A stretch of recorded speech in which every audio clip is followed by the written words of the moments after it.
On the second day of Christmas, my true love gave to me. The Turtledoves, or Strange Affections, an original short story by Charlie C.C. Thomas. Once upon a time, in a land far away and forgotten by all who still draw breath, there was a town without neighbor or friend, whose residents had long forgotten how they came to be there. But they were happy to be there, for they had their own customs and ways, their own times and celebrations, and their own trials and dangers, which kept them locked in the borders of their little town. Mostly. Now, in the pastures marking the eastern boundary rolled the hills of Fisher Fields, recently procured by Lord Fisher from Lord Allen, and in those fields, within sight of the town, wandered a girl of 15 named Esther Cunningham. Though she was the eldest daughter, indeed the eldest child, of the wealthiest of noble houses, that is, the Cunninghams, she was dressed as close to a common girl as her wardrobe allowed. Her ankle-length dress hung free, but white as summer clouds, with a pale blue sash wrapping her waist. Her incredibly long black hair was pinned and braided around her head beneath a simple white bonnet, and her shoes were comfortable, flat things, more suited for housework than exploring. For exploring she was, smiling beneath the warm sun and extending her arms in the cool breeze as she left the old wire fence behind to climb a grassy hill. She stopped, huffing with a smile as she held her hand over her eyes to spin and admire the territory. The wood, far in the east, marking the border of the town, the sea of grass and wild flowers between there and her hill, and rolling on to the bustling town. She faced it and sat, wiping the sweat from her brow as she stuck her legs out straight and crossed them at the ankle, leaning back with straight arms to watch as people passed the field several yards off, on the old road. Horses pulled carriages and carts and carried their riders. People walked in the grass, poor and working alike, as the sound of the market fluttered over the town, calmer in the heat of midday. No one bothered her in her walks as she'd taken to doing, so long as she wore her disguise, letting people think her a maid or servant on errand from her master or father or husband. Even when she sat in the open as she was, people paid her little attention when they were afar off. Then someone called out from the road, and she chuckled, thinking a fight about to break out. She found the caller, someone a horse, but he was facing her and calling into the pasture. He sounded at her and trotted forward until he reached a gate a little ways down. She stood and thought to bolt, but it would be fruitless to try and outrun a horse, even a commoner's horse. So she stayed there, her fingers knitting together at her lap as the rider called for the gates to be shut behind him and rode to meet her atop the hill, closing the distance in a quarter of a minute. "Time to act the part," she thought to herself, and shaped her mouth after her servant's accent. "Why have you come into my father's fields, girl?" the rider said as he approached, stopping beside her atop the hill. He was a young man, and comely, with a strong square face and dark blonde hair hanging straight. His shirt was simple linen and short-armed, with dark trousers and tall boots. She blinked up at him, clearing her throat and keeping her face forward to the horse. "Begging pardon, my lord," she said, not terribly, "but I meant no offence and wish none. I'll leave with haste, for I wish not to trespass the like." "How gracious of you. Whom do you serve, girl?" he asked without venom, as if already bored. Her eyes flitted back and forth as she lowered her face, unsure which house to tell him. Cunningham, my lord." "A trespasser and a liar, I know the Cunninghams. They would never endure a liar. Whom do you serve? He asked again. She swallowed and turned parallel the horse, a beautiful auburn stallion, making to walk away. I'll take my leave, my lord, lest I offend you more.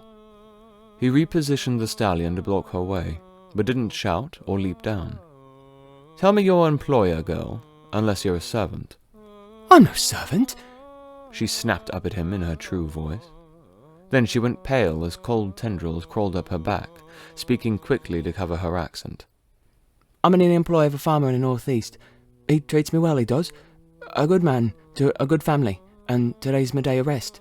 He lets me walk these fields, he does, but suppose I went too far today.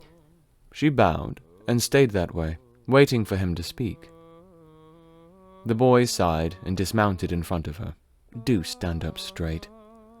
She obeyed, hands still clasped in front of her as he stood with his hands on his hips, examining her as she looked down at his chest and the little tuft of hair peeking from the unstrapped neck of his shirt. Now, do I believe you? For I know all the people in the East, and I've been to all their lands to oversee their goings-on and ensure my father's people are well kept. I've never seen you. Begging pardon, but I haven't been on long, my lord. He scoffed. Stop calling me lord. My father's the lord. Begging pardon, but I meant no offence. If the lordling Fisher would see me go, I should never come back. Well, I wouldn't go that far. He lifted her chin with a calloused finger, tough from weapons play and riding. She looked up and found him smirking with a devilish glint in his eye as he stepped forward with all the misguided charm of a stag after a doe. She stepped back, spine straight and face burning as her true self pushed the maid aside. Do not dare assume to come near me, she growled, and his hand came away, though the glint and smirk didn't move. I knew you were no servant or maid. Tell me, who are you? He smiled wide, showing that one of his front teeth sat askew. I'll tell you nothing, boy, but that my father will have you gelded with your horse if you so much as touch me again. He crept up straight and pouted, brushing his horse's neck. You wouldn't do that to poor Caesar, would you? He's so young. But the silly devil's had more mares than he should. She stared at him incredulous. What are you on about? His smile returned as he crossed his arms and brushed his shoulder-length hair from his face. Do you really not wish to tell me your name? Why should I? She balled her fists, regretting not bringing a blade with her. To show an old friend you remember him, Esther Cunningham. He leaned forward as if her name were a secret, his smirk cutting his shaven face. Should I know you? She asked, the anger flickering as she stared at his face, squinting and trying to remember him.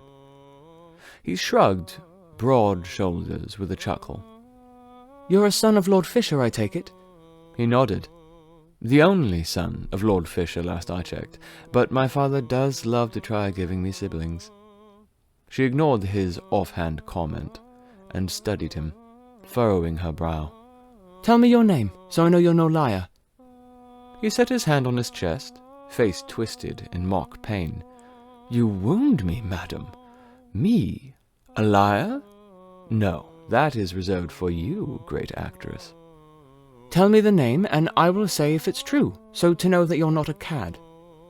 I could be a cad who works for Lord Fisher, or just someone with brains enough to remember the names of important people. She scoffed and stepped forward, stopping herself when he made no sign to move. Then I'll leave. Fisher's son wouldn't treat me this cruelly. So you do remember me? The games we used to play by the river Python before your house. The armies of mudmen we'd build only to run away screaming when your mother found us covered in filth and made us wash in the self-same river? His eyebrows danced before he laughed and waved his own words away. She stood still a moment, his face sinking into her memory until she found him and all the things that he'd said. The anger fell away, replaced with the screwed-up face of confusion. Jasper Fisher?" she asked, and he nodded with a genuine smile, the glint still in his eye as he opened his arms and spun round, sauntering his hips. "The very same." She slapped his chest with an open smile. "Why would you play with me so if you know who I am?" "Why would you walk the fields disguised as a common girl?" They chuckled together, and she walked into his open arms, his heart thumping into her ear, until she pulled away and smirked up at his blushing cheeks. "Am I truly in your father's fields?" He nodded. "I'm afraid so. He just purchased these. I think he hopes to use a large part for the rearing of his geese. Much of this is to be flooded so they can have ample lakes and rivers to feed from." "Flooded? Really?" She looked round, pulling further from him, her smile gone as she looked over the pastures. "I'm afraid so. But there will be plenty left in the north for cattle. The woods folk, after all, wouldn't smile on the trees being drowned." His voice went low, and she sighed, finding his grave face as he stared out at the eastern woods. "No, indeed." She licked her lips and took his wrist in hand, drawing his eye as she flicked from the pasture to his sapphire eyes. "Will you escort me, then, around the fields that I might see them before your father diverts the Lessus River's waters?" He stared at her for a moment, then smiled something small and sweet before he took her hand and led her to the side of his horse. "It would be a pleasure, Miss Cunningham." Then she mounted, and he in front of her, telling her to wrap his arms around his slender waist before he set his horse into a brisk pace down the hill, headed northeast. "Where are we headed?" she asked. He looked over his shoulder with a smirk, the sun glittering in his hair. "You said you wanted to explore the fields. I'll show you some places I've taken to these past weeks." "What kind of surprises are in store for me, Sir Fisher?" He smirked and faced forward, jolting as he called for her to hold tight. Then the horse bolted and leapt over a bit of fence, nearly throwing her off as she fettered her arms around him with a shriek. They landed hard, jostling the bonnet out of the pins until it fell over her eyes. Once they righted back into a steady rhythm, Jasper laughing like a boy, she jerked the bonnet off her head and sneered up at him as he turned round and cackled at her. "Fine rider you are!" He just laughed and turned back around as they bounded between the rolling hills. "I'm quite the fine rider, my lady. It's you who seems out of practice." She scoffed. "If it were me at the reins, we'd have been at this mystery spot already." "And your horse dead, no doubt." "Remind me why we're friends?" she asked, looking round his side as they approached the northern edge of the eastern wood, patches of trees dotting the pasture amid the bright wildflowers overtaking the grass. "Are we here already?" "No, there's still some time to go. It's something of the old folk. I think you'll like it."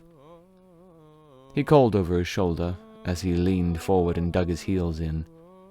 She followed his lead as they rushed into a hard gallop, weaving north between the patches of trees with the eastern wood in sight.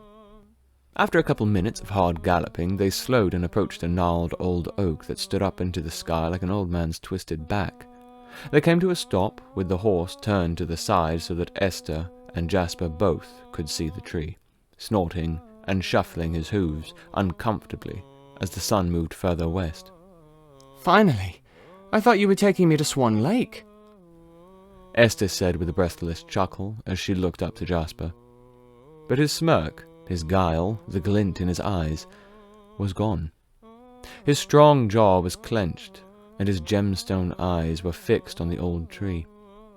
She swallowed and turned to it, furrowing her brow at the massive white stone block standing upright like a pillar, but far too rotund. The twisted roots of the tree had grown round its base, while the body encased an entire side of the stone, the lower branches woven round the top and squeezing so small cracks formed in some places.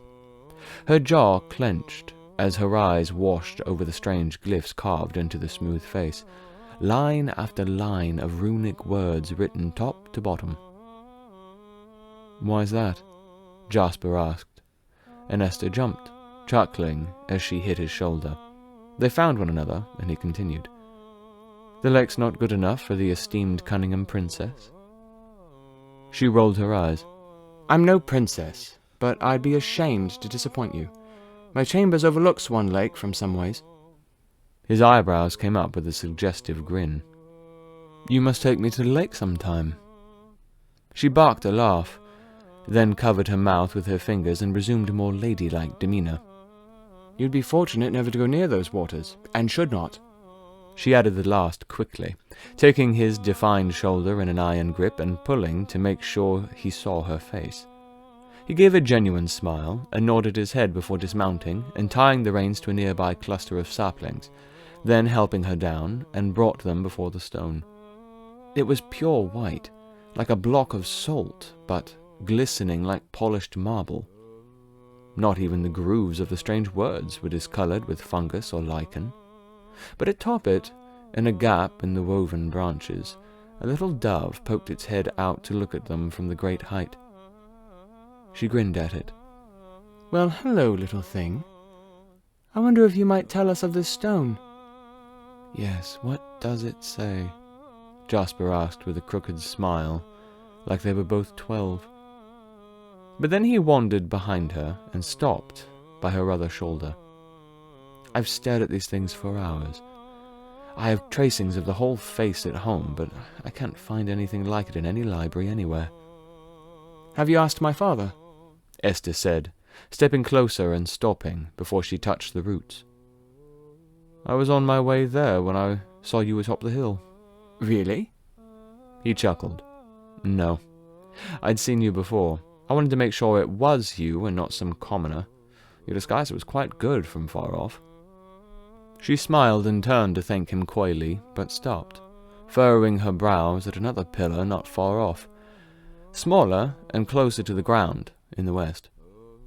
She pointed, and he turned to find her focus, nodding when he saw the pillar.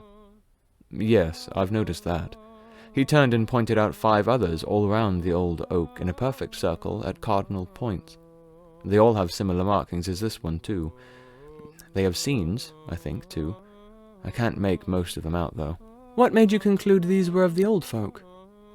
Well, we don't build like this, and if I'm not mistaken, the woods folk don't either. I don't think they even work stone, but a few records mentioned stone monoliths in the area from early settlers. Those are just myths. You shouldn't take stock in such things. He chuckled and turned, taking her hand and leading her back to the horse.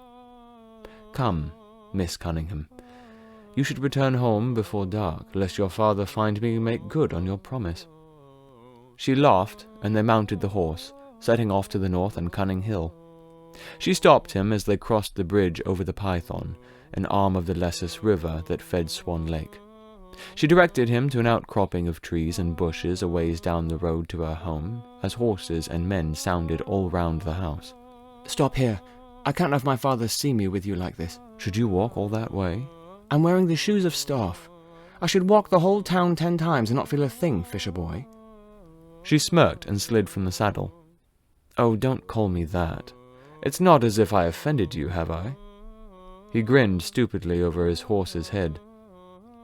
She smiled and lifted a hand to wave, but he caught it and pressed it to his warm lips, holding her eye all the while. Shall I show you more things of Fisher Fields tomorrow? I should like that very much. She looked over her shoulders to check after the noise, then back to Jasper, pulling her hand back with a nod and smirk. Meet me here in the morning and show me another of your surprises, fisher boy. He grinned and bowed his head. Then they were off, and she found a small group of dismounted men standing before the face of her home. Their horses led away by the staff. Her father, Cyrus, and her uncle Felix Cunningham, Jasper's father, William Allen, and his eldest son Arthur Allen, and even great Daniel Taylor, his brother Alexander Taylor, and eldest nephew George Taylor. She furrowed her brows and quickly let down her hair to pull it into one massive braid down her back before she finished the walk up to the front of the house.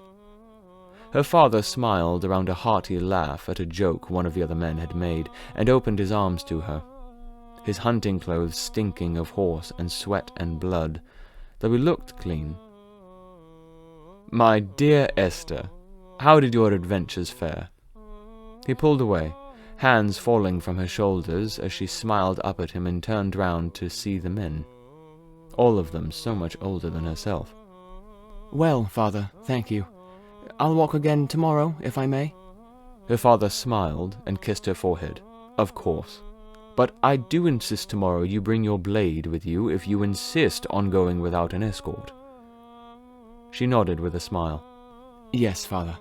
I think I should pack a meal as well." "Have you not eaten?" He didn't wait for her response, ushering her between the giant stone cats poised either side the double doors, and telling her to get ready for supper, and they'd be in soon once the horse was scrubbed away.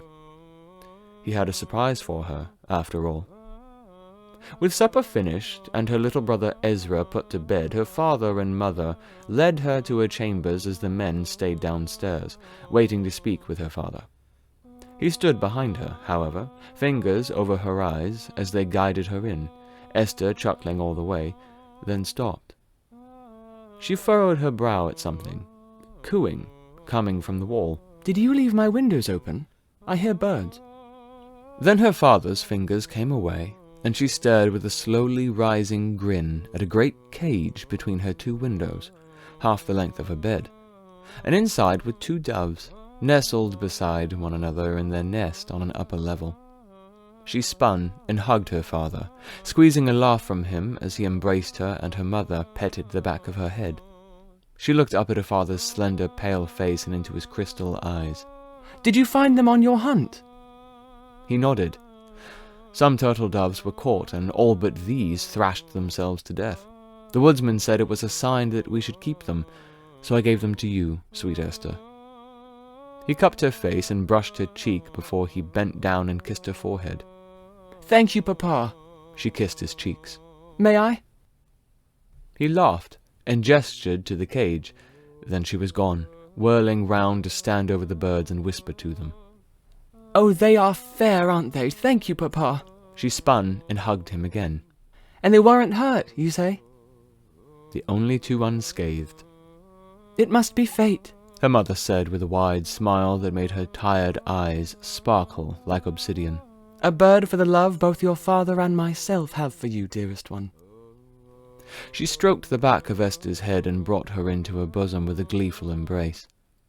That night, sleep found her quickly from her hours of roaming under the sun, but her excitement won out and roused her before first light. She quickly changed into a freshly washed white gown with green scarf wrapping her waist. She braided her hair in two long tails and wrapped them and pinned them around her head like a crown, foregoing the bonnet and grabbing a pair of leather boots fit for the wilds. Then she was out, running between the large black stone cats either side the door, their jade and yellow jasper eyes watching as she bolted down the road, skirts in hand. Her blade was firmly fastened to her thigh, but the satchel on her back swayed and thudded into her as she went, making her glad she only packed bread, apples, cheese, and dried meats. Then she stopped short of the outcropping of trees and bushes, collecting her breath until her heart was steady, before she rounded the bush and smiled up at the lordling. "Good morrow, my good sir." He turned, the lamp jostling on his saddle as he found her with a grin and sauntered his horse to meet her. "Come you all this way merely to meet me?" "And take you where you would roam, my lady," he said, leaning to the side to take her hand and help her up. Even as his face became shadow, that glint sparked in his dark eyes and blazed when he looked at her over his shoulder. "Shall we away?" "Why, yes, Fisher boy. I think we should." He chuckled at her name for him, shaking his head as he turned the horse around and held a hand over hers on his lean stomach. Her face went warm against his back, his garb similar to yesterday's, before he let go and rode the stallion hard over Python Bridge and through the quiet stillness of the dark morning. She smiled in the wind and laughed at his raucous shouts of glee, squeezing the horse between his thighs and spreading his arms out either side of them. "Stop it! You'll fall!" She laughed. He didn't look over his shoulder as he spoke. "Would that you should worry over me so." "If you fell, I would." She gave his torso a small squeeze, and he chuckled, arms going back to the reins as they left the town behind for one of the southern territories. "Tend my wounds, would you?" he asked, still not looking back. "After beating you for your stupidity, surely." They both laughed, and he slowed the horse to a brisk trot, turning off the road and through a large brick gate hemmed in wooden fence. The gates were open, as always, since the cattle had been moved north, and let them go over the damp grass into the southern wood, which was much thinner and younger than all the rest. The ground was rocky, with great stones jutting up here and there, and young slender oaks, ashes, and pines fighting to rule the land, thickening the further south they went until they stopped near the rocky banks of a river.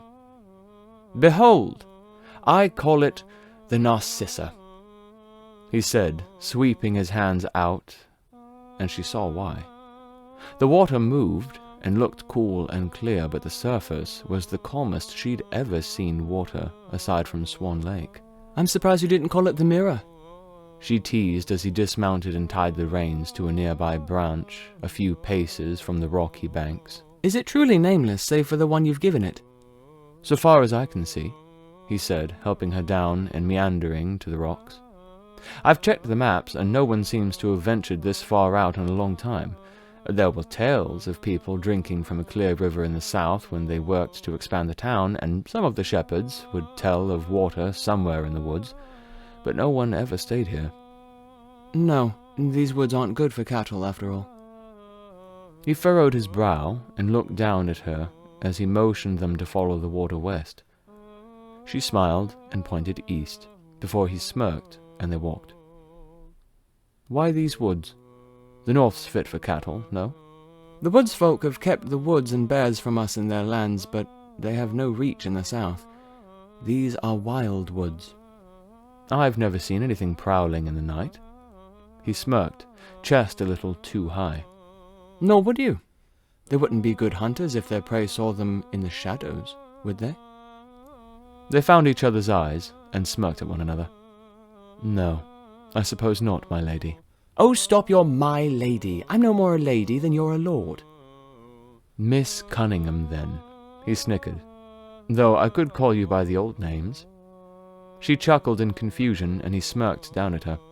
"Ruffle-nose, Lady of Mud Hill," he offered with one hand palm up, "or Sully-dress, Knight of the Uncaring Court." "Stop that right now." She laughed, pushing his arm gently. He chuckled and looked ahead, carrying on about their childhood and the games they played, teasing her for how quickly she'd forgotten him after just a few years and nearly knocking her into the river by accident. He caught her, to her great thanks. "I have no want to be Sully-dress ever again," she said, laughing, before they stopped and admired the light through the treetops, resting against a large rock bigger than her bed that reached into the forest as much as the river. They lay atop it, side by side in silence for a long while, Jasper randomly pointing to something in the trees, birds or squirrels, and whispering that the old folk probably took the south in secret and used the little things to spy on the town and plot their revenge. She only scolded him for being so tied up in fairy tales, to which he sat up and painstakingly reenacted the story of the last old folk, who was left behind by her people when the town was first built. Jasper played every character, knew every line, jumping back and forth for 20 minutes, until the conclusion with the old folk woman weeping and wandering into the west. "You see?" Esther said, still atop the rock as Jasper panted from the riverbank. "This is the south, and she went west, so she can't be here to use the birds to play fool with us." "Do people not roam?" he asked with an open-mouthed smirk, climbing up the boulder. But as his foot slipped under him, his face went wide with surprise, as he fell onto his stomach and rolled down the rock into the water with a loud splash. She rushed to the edge and slid down the side, stopping at the water's edge and calling for him. He sat up, sighing through a sarcastic smile, his blonde hair brown from the water as it clung to his face and his linen shirt sticking to his lithe form like a second skin. He brushed his hair aside and found her face. "It's not funny." She smiled and cleared her throat, putting on a serious mask and shaking her head. "No, not funny in the least." Then his lips twitched into a smile, and hers followed, and they both laughed as he rose and called after her, reaching with dripping hand as he ran up the bank and chased her round the young trees. "What's the matter, my lady?" he laughed as she gave a playful shriek and darted around a tree. "Come in. I swear it's quite lovely." "And sully my dress!" She looked over her shoulder with a wide smile, still laughing as he lunged for her on the rocky banks, sending himself sprawling back into the river. "Oh, it'll dry, my lady. Come and join me." He chuckled and waded further into the river. "Come join me, or else I'll be the only one having any fun." She stood with hands on her hips, rolling her eyes as she sighed and untied her sash. "How deep is it?" She looked out as she set the sash on the rock and unbuttoned the front of her gown, stepping out of it as she stood, the water running just below his hips. She stared from the corner of her eyes as he approached, his clothes clinging to every groove of him, and laid her outer dress on the rock with her sash before he walked onto the bank with a grin and that glint in his eyes. "May I help you let loose your hair, my lady?" Her face went hot and he smiled the wider, his cheeks a shade of pink as she nodded, and they worked to remove the pins, leaving the twin tails to fall in front of her shoulders. "But remember your own tale, sir. Did a bleeding heart not spell the end for the lonely folk woman? The affections of her settler surely made the end of her people. Fret not, miss, for I am no settler, and you are too lovely to be an old woman." He grinned like a fool and took her hand. With a bow, he pulled her forward with a mischievous grin as he dragged them both into the water. She gasped and shrieked at the cold, shivering as he pulled her deeper, gripped her tight and plunged them both under the surface to sprawl back up with a gasp. She splashed him and he laughed, splashing him back as she chased him round the water until she finally felt warm. Later, when they were tired, she shared her food with him and they lay on the rock again, letting the climbing sun dry them through the trees until they fell asleep, only to wake with dusk burning in the west. She rushed to put her clothes back on, shaking him awake. "Jasper! Jasper!" He blinked up at her, furrowing his brow at his Christian name. "We slept the rest of the day away. Quickly, I need to be home soon lest my father worry." He sat up and helped her dress, pulling them both into the saddle and bolting through the ferns springing up between the young trees until they both found open country and galloped through Fisher Fields, only slowing when they saw Python Bridge and stopping in the outcropping of brush. They both came down, something in his hand as he followed after her. She turned and pushed his raised arm away, kissing his cheeks and spinning as she spoke, ignoring his reddening face. "Come again in the morning and show me another of your surprises?" He didn't respond, but she didn't wait, rushing back up the road and between the stone guardians to ready herself for supper. That night, Esther sat in her vanity chair, silken nightdress cool against her as dew collected on his skin. She looked behind herself in the mirror to the servant brushing her black waves as she had done for a quarter hour, pulling the oils down to keep her locks from becoming a rat's nest. She studied the servant like she had every night that month, her skin odd with no sheen like she were covered in clay beneath her simple uniform. Then her birds cooed and her eyes shot to their reflection. She smiled, a small, eloquent thing on her slender face, and held up her hands. "That should be enough, Margaret, thank you," she said with the grace of a lady. The servant gave a small bow of the head and set the brush down, clasping her hands at her lap as she stepped to the side with a smile. "Shall I braid your hair tonight?" "You've been more than helpful, and it's so late," Esther said, looking over her shoulder and facing the servant. "I know you're tired. You needn't stay up just because I'm the owl of the family." "Is my lady sure?" the servant asked with a grin. Esther took her cold, gloved hand with a gentle squeeze. Quite. Now go. Retire. And when the servant was gone, Esther stood and locked her door, tying off her hair at the base of her head with ribbon, and braiding it as she went to a window, open and facing the mists of Swan Lake, reflecting the half-moon as the birds of its namesake swam across its face. The easterly breeze crept into her room, blowing her long black hair against her legs as she wove her locks together, sighing in the cool wind and basking in the moonlight. Her birds cooed again, drawing her eyes as they bobbed back and forth in their grand cage atop the sturdy table. She smiled, leaning on the sill as she finished her braid and tied it off with another ribbon to come in front of the cage. She set a hand atop the bars, smiling down at the little pair, white and glittering from their earlier bath and smelling of sweet oils. One fluttered about while the other flapped its wings to keep balance, and Esther giggled, stooping to look at them even closer. So short a time she'd heard them, yet they made her smile and took the tension from her shoulders. She backed away and sat at the foot of her bed, long braids swaying until it fell into her lap. She played with the ends as she watched them, her heart slowing and her breath coming fuller and steady, filling her and unstitching the nerves in her gut. They bobbed back and forth, fluttering from one side of the cage to the other, something half the length of her bed, until they huddled together in their straw and twig nest in the back corner of the upper platform. She tilted her head and grinned, standing but not daring to walk for fear the floors might creak.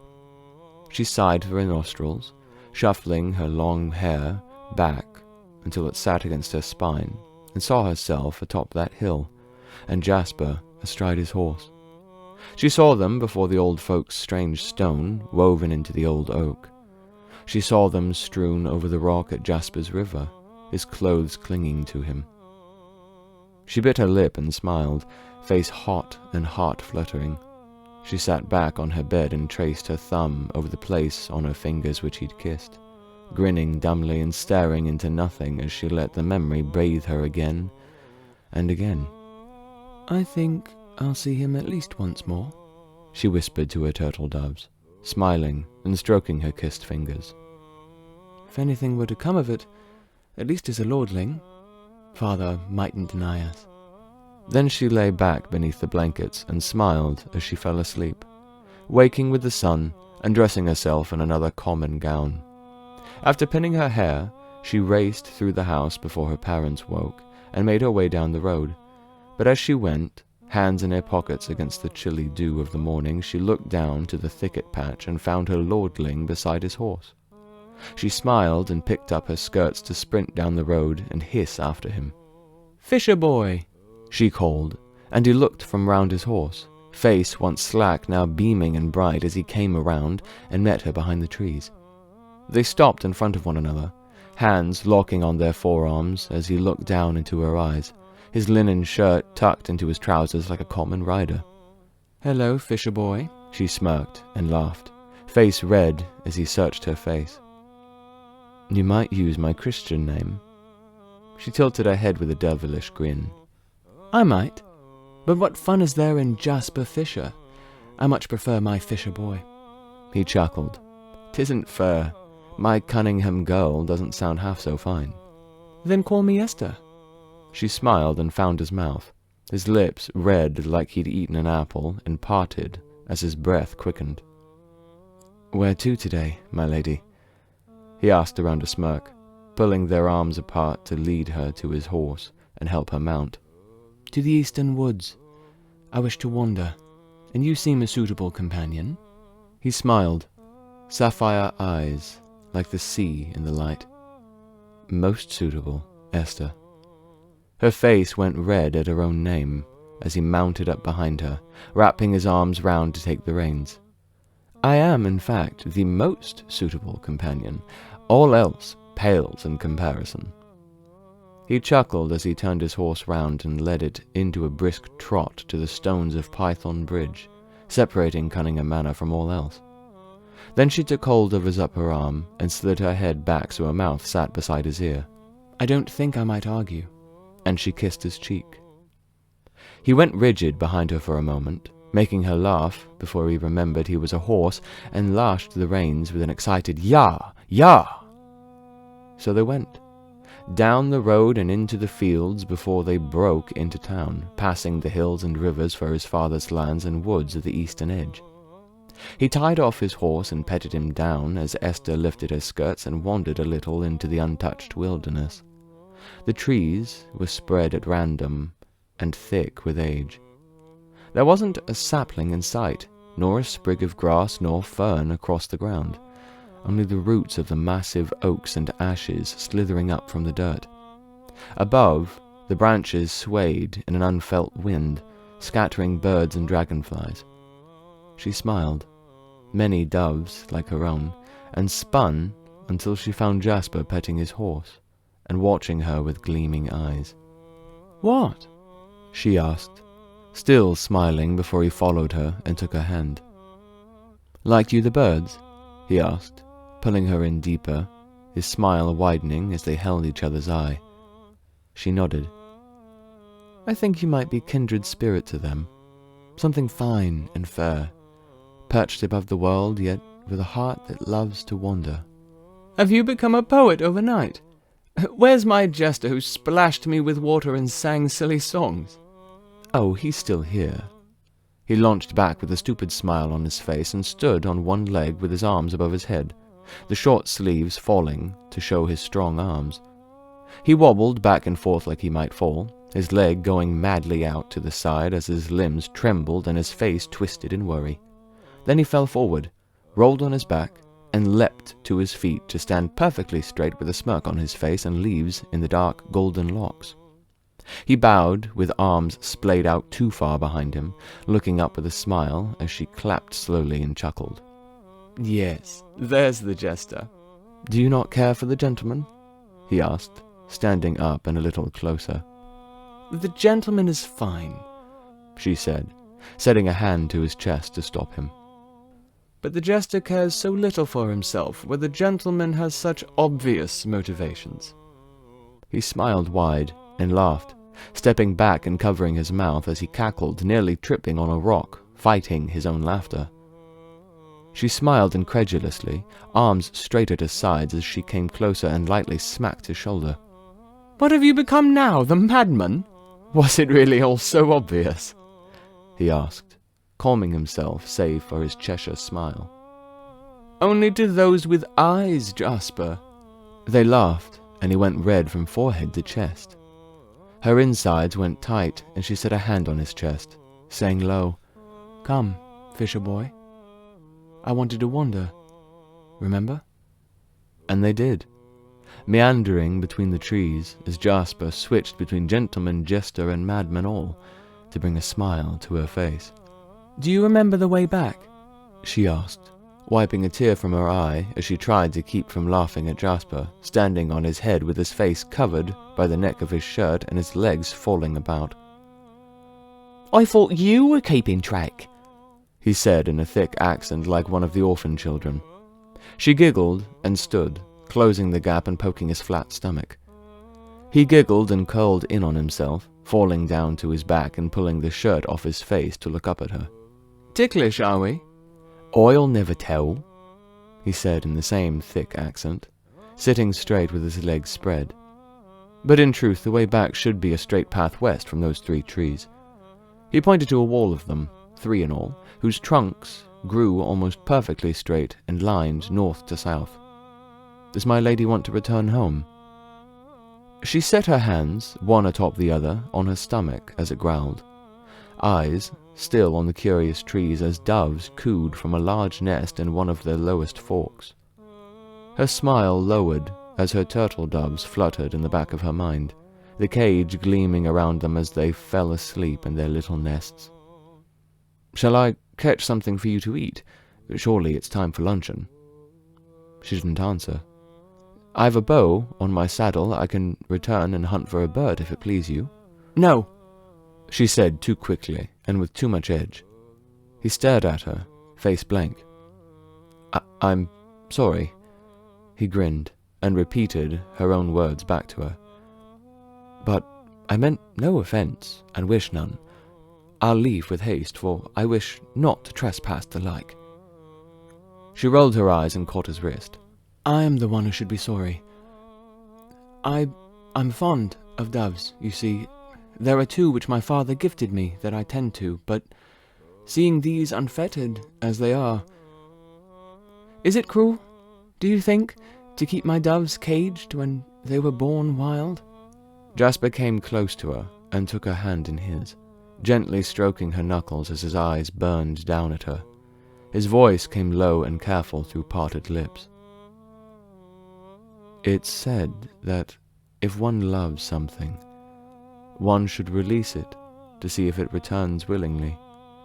Only then might one know if your love is truly requited. She licked her lips and leaned forward, but stopped. It is also said that love is patient and kind, and wants nothing of evil. She looked up into his face and held his cheek. I see 2 of these in you. Could you show me the 3rd? He smiled almost sadly and set his hand over hers on his face, turning to kiss her palm and guide her hands away before heading to the west. Come, my Lady Cunningham. It's time for luncheon, and I shall see you home. We needn't leave so soon, she said, but he only smirked and turned around for the 3 trees. Lady Cunningham, that is, I think, all that we can do and still remain chaste. Her face went hot, her throat, her chest, her hands, and she swallowed with a nervous smile before she remembered her skirts and followed after him, mounting the horse and riding for Cunning Hill. They stopped at the thicket for her to dismount, him coming down first to help her and kissing her hand with a devilish glint in his eye, though his face didn't show it. Before you go, Miss Cunningham, know that I've enjoyed your company greatly and would like to spend many more days with you, if you'll grant them. She grinned. Perhaps.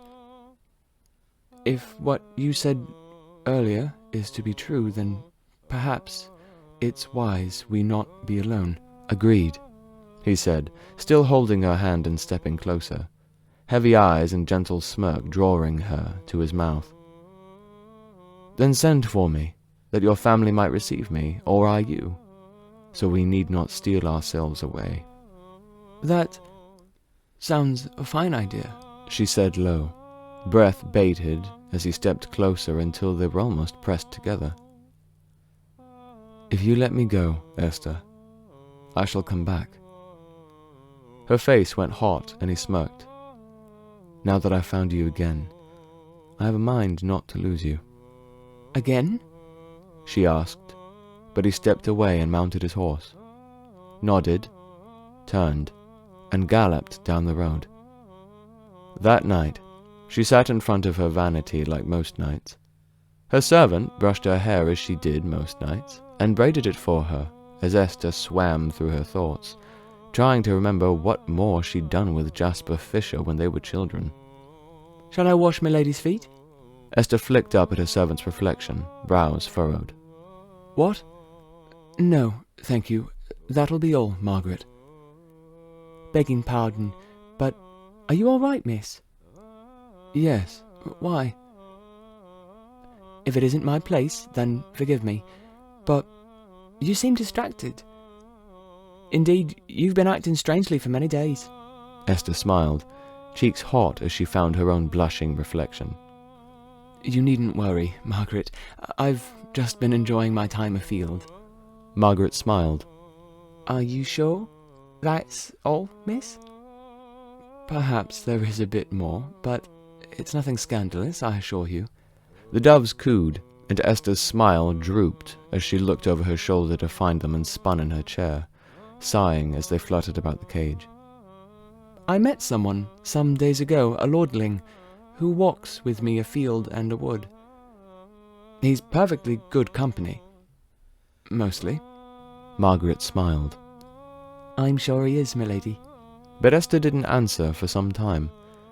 just watched her birds before she stood and wandered to their cage to set her fingers through the bars and sigh. But is that all? Tonight you seem sorrowful, or perhaps burdened.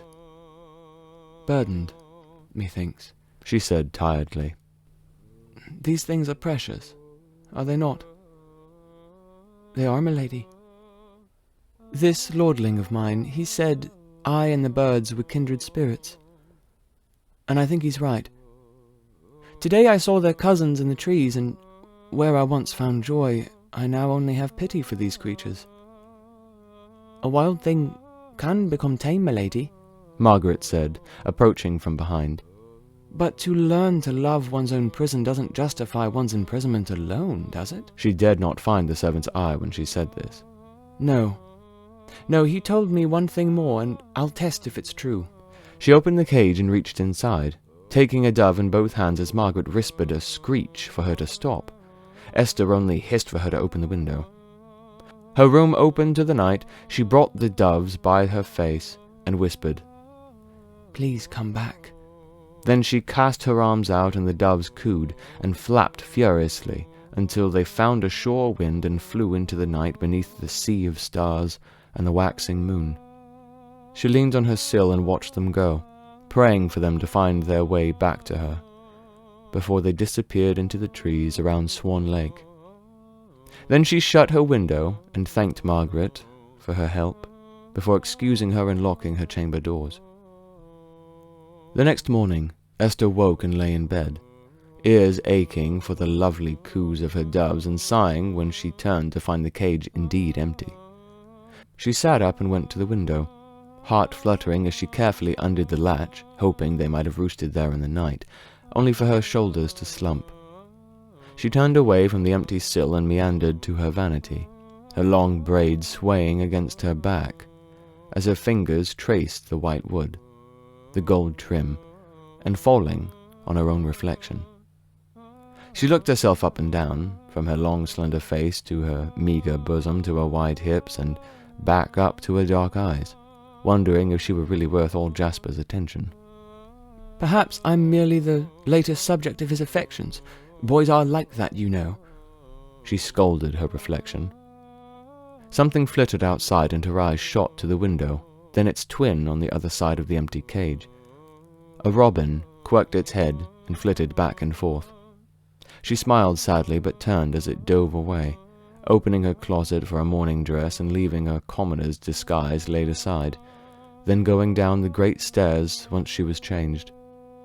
Her hair still braided down her back, swayed like a cat's tail as she padded over the ornate rug covering the great room, but her dark eyes ignored the pattern as she ignored her brother, 12 now, running past for the dining room. "Hurry, or you'll miss breakfast! Slow down or you'll smash your face on the floor," she smirked. "Upon second thought, don't stop. Perhaps you'll look the better for it." He looked over his shoulder, face scrunched up and tongue stuck out as he ran through the main hall, and she made to follow him, eggshell and green gown heavy and swaying around her house slippers. Then came a knock. She looked over her shoulder as a butler, the one Ezra had become so fond of this past year, padded over the rug to open the front door. She stopped, turning so fast her braid arced up like a whip. "Lord Jasper Fisher, how may I be of service?" the butler asked. She stood, frozen, one hand going to her stomach as her lips parted and the sounds of the world bled away to a low ring. Then her feet pulled her, and she found herself standing beside the butler. His face was as matte as Margaret's. Jasper found her and smiled, wide, his sapphire eyes glittering and his black trousers and coat turning midnight in the morning rays. He gave a slight bow of the head, dark golden hair falling either side his face. "Lady Esther Cunningham." She flushed and grinned with a quirk of her brows. "What brings you here this hour?" "Why, I have a gift for the lady." "Lady Helena Cunningham?" the butler asked, amused. "I think he means me, Felix." They all smiled. "That would make more sense. Shall I send that another place be set at the table?" Felix, the butler, asked. No, I've already eaten and would be late for a meeting my father's arranged with the tailors. Mending old bridges? Esther asked. That would appear to be the hope. Jasper sighed a laugh, then raised his eyebrows with the box he held in hand. This is the gift. He flicked to Felix, the butler, and continued. Might we have a moment for a private word? The butler looked between them with an uncomfortable smile. Given you're both responsible children, I'll allow a moment, but not a second more. That's all we'll need. Thank you, sir. Then Jasper motioned her onto the step and lowered his voice, setting her hand atop the box as the butler backed away. These are for you. I saw you, what you did at your window last night, and I remembered what I'd told you in the wood. He gave a sad smile and undid the little latch, pulling it open. Esther furrowed her brows and moved to cover her mouth before finding his eyes and returning to the contents. 2 turtledoves lay side by side, little specks of blood staining their breasts but otherwise perfect and clean. They're dead, she said flatly.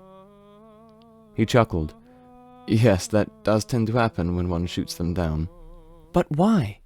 She found him again, heart twisting and eyes wet. But his face didn't change, save for the little pout to his lips as she shut the lid and took her chin between his fingers. How could they return if they're dead? They won't. But they weren't going to return to you. You don't know that. I do. Remember I said I watched you at your window last night. I saw them fly from the thicket. I saw them light in the trees of Swan Lake and then further and further east, until I knew they wouldn't return. So you shot them? I don't want prisoners, Jasper. I want companions. I don't bring you prisoners. I brought you proof. Of? He grinned and lowered his hand, slipping the box from his grasp into hers, his smile growing wider and dumber by the second. You let them go to see if they loved you, and they wouldn't return. But here I am. I shall return to you day after day, week after week, and whenever you might call upon me. Release me as many times as you wish. You will always see me again if it is within my power to return. She stared, her face slack, heart and guts frozen, trying to decide whether it was worth admiration or disgust. But she gripped the box harder as the butler came back to the door. A moment, as promised. Jasper found him with a small smile and bowed. And I thank you. I'll be off now, but please wish the other Cunninghams my best and that the Fishers do send their good regards. I shall. The butler smiled and gestured Esther inside, as Jasper passed between the cats either side the stone steps and mounted his horse, their eyes finding each other one final time before the door shut and she ran upstairs. Lady Esther? The butler called. I'll be back in a moment. Then she was back in the hall and pushing through her chamber door to set the box on her vanity and open it. They were still dead, but perfect, white and even perfumed. You wouldn't come back. Father will be furious. Then she looked out her window at the dust trail rising from Jasper's horse and smiled. Release you as many times as I will, and you'll always return. She chuckled and squinted, shutting the box. We'll see, Fisher boy. 2 turtledoves and a partridge in a pear tree.